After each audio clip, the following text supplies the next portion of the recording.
दोस्तों welcome to cafe वितान। बात करेंगे भूल भुलैया 3 को लेकर। Again sorry for late review due to some of my personal health issues and situational issues also.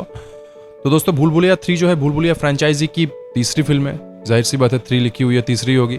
और भूल भुलैया 1 के जो डायरेक्टर थे वो थे none other than legendary director Priyadarshan साहब। और भूल भुलैया 2 और 3 के जो डायरेक्टर है वो है अनीस बज़्मी साहब। भूल भुलैया 2 जब रिलीज हुई थी, मुझे आज भी याद है, उस वक्त बॉलीवुड की जबरदस्त खराब हालत चल रही थी। उस साल की जब भूल भुलैया 2 रिलीज हुई थी तो वो फिल्म उस साल की शायद इकलौती या दूसरी ऐसी फिल्म थी जो कि एक हद तक हिट आप कह सके, वरना सभी फिल्में पिट गई थी उस साल। अब चलिए दोस्तों भूल भुलैया 3 की कहानी को एक बार देख लेते हैं। दोस्तों फिल्म की जो कहानी है वो यहाँ मोंजुलिका को एक्सप्लोर करती है। मोंजुलिका कौन थी, इसको लेकर ही ये कहानी इसमें काफ़ी एक्सप्लोर की गई है। तो दरअसल कहानी फ्लैशबैक और करंट टाइम दोनों प्लॉट में घूमती है। तो दिखाया गया है बंगाल के एक राज परिवार, वो राज परिवार रियल है फिक्शनल है मुझे नहीं पता। बंगाल के एक राज परिवार की कहानी है जहाँ राजा की एक बेटी होती है, युद्ध कला में निपुण और भी कई गुणों में निपुण। तो उनका उन राजा की बेटी का महारानी बनना तय था, लेकिन किसी कारण से राजा को एक दासी से एक बेटा होता है और राजा उस बेटे से बहुत प्यार करने लगते हैं और अंत में गद्दी जो है उस बेटे के हवाले करते हैं। तो इससे मोंजुलिका जो है बहुत नाराज़ हो जाती है। वो दिन दहाड़े सिंहासन उसे नहीं मिला, इसलिए वो अपने भाई को, जो कि ऑफकोर्स प्योर ब्लड नहीं है, उस वजह से हो या मुझे उसे नहीं दिया उस वजह से हो, मतलब उसे सिंहासन नहीं दिया उस वजह से हो, जो भी वजह हो, अपने भाई को ब्रूटली मर्डर कर देती है, निर्ममता से हत्या करती है। और फिर राजा को जब ये बात पता चलती है तो मोंजुलिका को मृत्युदंड दिया जाता है, जो कि है कि जला देना, एकदम एक प्रॉपर जगह में खड़ा होकर बांध के जला देना। और फिर मोंजुलिका का जो भूत है वो आता है, मोंजुलिका भूत बनकर आती है, सबको मारती है। और इस फिल्म में जो कार्तिक आर्यन का जो कैरेक्टर है रू बाबा, वो दिखाया गया है कि वो मोंजुलिका ने जो अपने भाई को मारा था सिंहासन के लालच के लिए, उस भाई का ही पुनर्जन्म है। फिर कार्तिक आर्यन जो कि एक फ्रॉड बाबा है, उसको बुलाया जाता है, उस राज परिवार द्वारा बुलाया जाता है।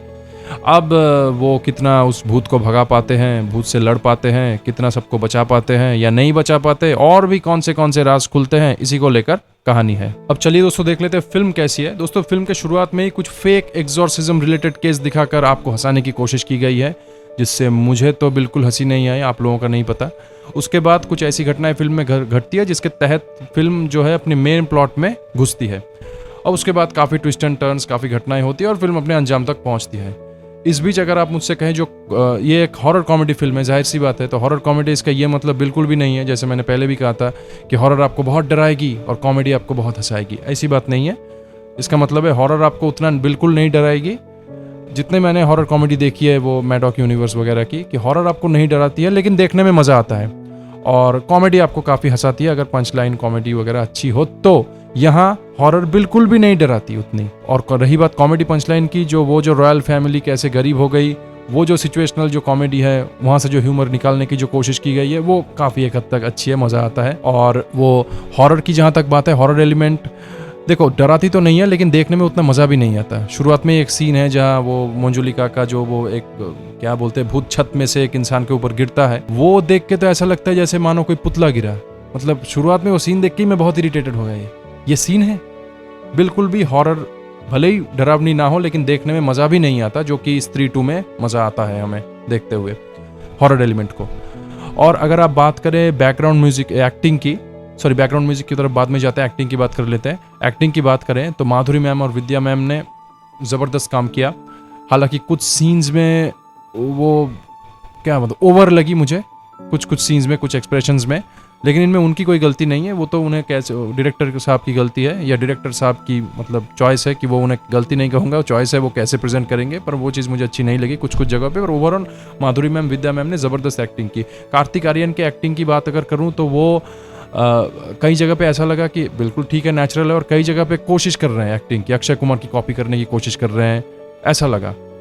और मुझे नहीं पता है कि ये कार्तिक आर्यन साहब ने अपने जो नॉन नेपो किड्स का जो कार्ड है वो काफ़ी चमका के रखा था, उसको काफ़ी प्रमोट किया, लेकिन प्रमोट करने के बाद ऐसी एक्टिंग उम्मीद नहीं थी। वो इससे भी बेहतरीन एक्टर हैं। और रही बात तृप्ति डिमरी की, तो तृप्ति डिमरी की एक्टिंग की क्या बात करूं, एनिमल के बाद से उनको जिस तरह से एनिमल में प्रेजेंट किया गया, उसके बाद से शायद कई डायरेक्टरों का वो तृप्ति डिमरी का वो हैंगओवर निकला नहीं। तृप्ति डिमरी के कई ऐसे शॉट्स हैं, कई शॉट्स में उनके जो कपड़े हैं वो छोटी होती जा रही है। यहाँ तक कि ऐसे भी कुछ शॉट्स हैं, एक कुछ नहीं शायद एक या दो जो भी हो है, कि दो लोग बात कर रहे हैं लेकिन फोकस जो है तृप्ति डिमरी के ब्लाउज पे है, जो कि काफ़ी सीन्स में छोटी होती जा रही है। तो अब ये मतलब क्या है, एनिमल का हैंगओवर शायद उतरा नहीं डायरेक्टर्स को, अभी भी तृप्ति डिमरी जी को वो उसी की स्टाइल में दिखाना चाहते हैं शायद। अगर मैं विजुअल इफेक्ट की बात करूँ, फिल्म बहुत रिच है विजुअली। मुझे नहीं पता ओरिजिनल बंगला था या सेट डिज़ाइन, जो भी हो विजुअली फिल्म काफ़ी रिच है। ब्लू और डार्क शायद कलर ग्रेडिंग है, मज़ा आता है देखने में। और ऐसा नहीं कहूँगा कि विजुअल इफेक्ट एकदम आउटस्टैंडिंग लेकिन काफ़ी बेहतरीन है। काफ़ी बिग बजट बॉलीवुड फिल्म में हमने देखी है कि विजुअल इफेक्ट कुछ खास नहीं है, बजट के हिसाब से नहीं है, पर्दे पे कुछ दिखता नहीं। यहाँ एक हद तक तो दिखता है विजुअल इफेक्ट में, और सेट डिज़ाइन भी काफ़ी बेहतरीन है। बैकग्राउंड विजुअली एक हद तक फिल्म काफ़ी रिच है। बैकग्राउंड म्यूजिक की बात करूँ, अच्छी है, अलग करके कानों को नहीं लगती। कुछ ट्यून्स अच्छे हैं, कुछ नहीं है। और फिल्म में जो आमिजे तुम्हार गान को रिक्रिएट किया गया है वो काफ़ी बेहतरीन है। और फिल्म में एक सीन गाने में जो बंगाली कल्चर में जो धुनुची नाच और एक सर्टन पैटर्न में दुर्गा पूजा में जो ढाक बजता है वो, और फिर उल्लू देना, इन सब चीज़ों को काफ़ी अच्छे तरीके से दिखाने की फिल्म कोशिश करती है, इसमें कोई शक नहीं। दोस्तों फिल्म के कुछ सीन्स देखकर आपको लग सकता है कि फिल्म, मतलब मुझे तो ये रियलाइज़ हुआ कि डिसबैलेंस टेम्पो क्रिएट करती है। डिसबैलेंस टेम्पो मतलब एंगेजमेंट को दरकिनार करके फिल्म जब गति लेती है, फिल्म गति तो लेती है पर हम उस हिसाब से जुड़ नहीं पाते, ऐसा लगता है यार कभी भी कुछ भी हो रहा है, ये क्या हो रहा है। कुछ सीन्स में मुझे ऐसा लगा। दूसरी तरफ क्या है कि हॉरर कॉमेडी मैडॉक ने जिस पैमाने पे मैडॉक यूनिवर्स ने हॉरर कॉमेडी को वो ले गए और आगे भी ले जाएंगे, उस हिसाब से कई लोग सोच रहे होंगे कि मेरी भी हॉरर कॉमेडी एक ट्रेंड है, पर उसके लिए आपको उस तरह की सफलता के लिए आपको अच्छे से बनाना होगा। मैडॉक जो यूनिवर्स है, उन्होंने जबरदस्त कुछ नयापन दिखाई। यहाँ उस हिसाब से कुछ नहीं है। यहाँ जी हॉरर शो के गाने हैं बज रहे हैं, संदेश से आते हैं गाने बज रहे हैं, पुराने जितने भी है सबको ठूस दिया, बहुत से गानों को, बहुत से एलिमेंट्स को ठूस दिया इसलिए कि शायद फिल्म चल जाए। वो कहते हैं ना कि नई बोतल में पुरानी वाइन, कुछ वैसी लगी कुछ मामलों में ये फिल्म देखकर। पर टोटली घटिया है मैं नहीं कहूँगा। वन टाइम वॉच कई लोग कहते हैं, ये वन टाइम वॉच है, लेकिन ना भी देखो तो भी चलेगा, इससे अच्छी और भी फिल्म है।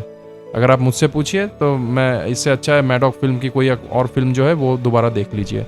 तो उस हिसाब से कुछ खास नहीं है। अगर आप एकदम जीरो एक्सपेक्टेशन के साथ जाते हैं तो शायद आप उतने निराश ना हो, लेकिन होंगे उतने ना हो। और अगर एक्सपेक्टेशन रखे गए तो काफ़ी हद तक निराश होंगे। और अगर आप क्वालिटी वगैरह दिमाग में रखे गए कि अरे यार मैडॉक ने तो हॉरर कॉमेडी में नई एक आयाम दिया, नए डायमेंशन खोल दिए, तो ये भी शायद खोल दे, नहीं, निराश होंगे। वो सोच के मत जाइए, वन टाइम वॉच है, देखिए, और अगर ना भी देखे तो भी इट्स ओके। तो दोस्तों यही था हमारा रिव्यू। मिलते हैं किसी नए वीडियो में। अगर आप मेरे रिव्यू से रिलेट करते हैं तो ठीक, रिलेट नहीं भी करते हैं तो भी इट्स ओके।